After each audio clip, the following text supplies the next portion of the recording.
Assalomu alaykum, hurmatli yurtdoshlar.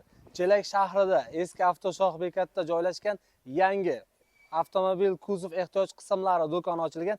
Bugun sizlar bilan shuni obzor qilamiz. Ushbu yangi ochilgan do'konda avtomobilning kuzov qismiga kerak bo'ladigan barcha ehtiyoj qismlari mavjud. Jumladan bamper, bokovina, lobovoy, eshiklar, krilolar va faralar bor. Ushbu do'kondagi narxlar bilan qisqacha tanishtirib o'tadigan bo'lsak, Nexia 1.2 larning lobovoy oynasi o'rnatib berish ustanovka germetikalari bilan birgalikda 320 ming so'mni tashkil qiladi. Bundan tashqari GM avtomobillarini barcha turiga old-orqa buferlar mavjud.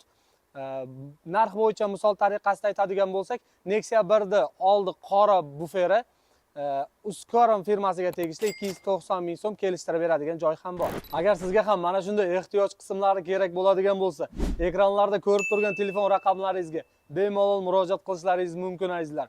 Yetkazib berish xizmati bepul.